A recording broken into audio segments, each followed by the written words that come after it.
Yes? Chapter 31, The Photograph. The next day was the most weird day, as Mrs. Partridge would say. Phoebe arrived at the school with another message, which she had found on her porch that morning. We never know the worth of water until the well is dry. It's a clue, Phoebe said. Maybe my mother is hidden in a well. I walked straight into Ben. When I went to my locker, the grapefruit aroma was in the air. You got something on your face, he said. With soft, warm fingers, he rubbed the side of my face. It's probably your breakfast. I don't know what came over me. I was going to kiss him. I leaned forward just as he turned around and slammed his locker. My lips ended up pressed against the cold metal locker. You're weird, Sal. Kissing was thumpingly complicated.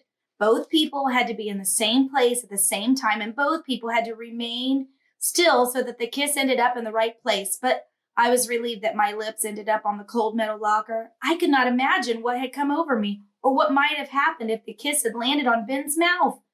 It was a shivery thing to think about.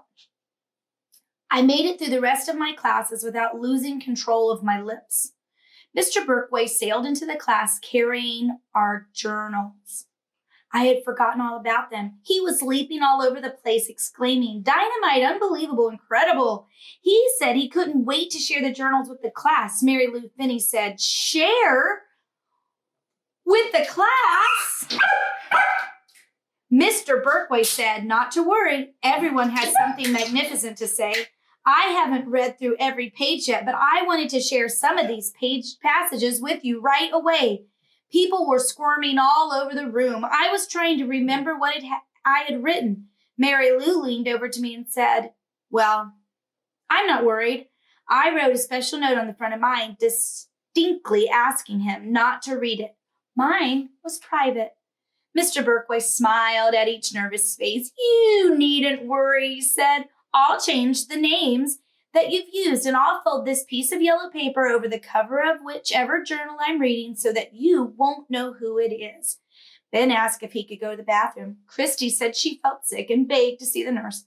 Phoebe asked me to touch her forehead because she was pretty sure she had a fever.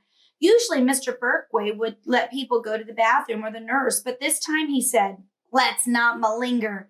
He picked up a journal, slipping the yellow paper over it before anyone had a chance to examine the cover for clues of its author's identity. Everyone took a deep breath. You could see people poised nervously, waiting as tensely as if Mr. Berkway was going to announce someone's execution. Mr. Berkway read, "I think that Betty," he changed the name. You could tell there was no Betty in our school, "will go down there because she always takes the Lord's name in vain. She says God every 5 seconds. Mary Lou Finney was turning purple. "Whoever wrote that," she said. "Did you, Christy?" "I bet you did." Christy stared down at her desk.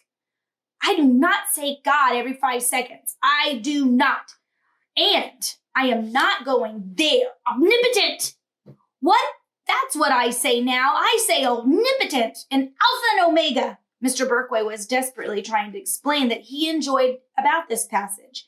He said most of us are not aware that we might be using words such as God that offend other people. Mary Lou leaned over to me and said, "Is he serious? Does he actually really, truly believe that beef-brain Christy is troubled by my saying God, which I do not, by the way, say anymore anyway?" Christy wore a pious look, as if God himself had just come down from heaven to sit on her desk. Mr. Berkway quickly selected another journal, and he read, "Linda," there was no Linda in our class either, "is my best friend. I tell her just about everything, and she tells me everything, even things I do not want to know, like what she ate for breakfast and what her father wears to bed and how much her new sweater costs. Sometimes things like that are just not interesting." Mr. Berkway liked this passage because it showed that even though someone might be our best friend, he or she could still drive us crazy. Beth Ann turned all the way around in her seat and sent a wicked eyebrow message to Mary Lou. Mr. Berkway flipped ahead in the same journal to another passage. He read, I think Jeremiah is pig-headed. His skin is always pink and his hair is always clean and shiny, but he's a real jerk. I thought Mary Lou Finney was going to fall out of her chair. Alex was bright pink. He looked at Mary Lou as if she had recently plunged a red-hot stake into his heart. Mary Lou said, No, it wasn't you. Mr. Berkway liked the passage because it showed conflicting feelings about someone. I'll say it does, said Alex. The bell rang. First, you could hear sighs of relief from people whose journals had not been read, and then people started talking a mile a minute. Hey, Mary Lou, look at Alex's pink skin. Hey, Mary Lou, what does Beth Ann's father wear to bed?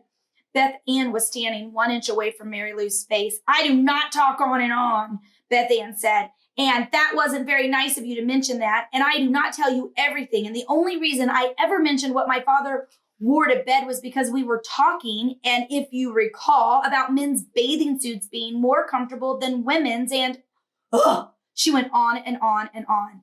Mary Lou was trying to get across the room to Alex, who was standing there as pink as can be.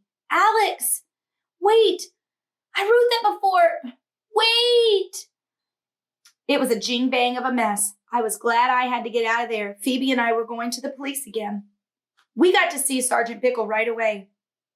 Phoebe slapped the newest message about the water in the well on his desk, dumped the hairs which she collected at Mrs. Cadaver's house on top of the message, and then placed her list of further items to investigate on top of that. Sergeant Bickle frowned.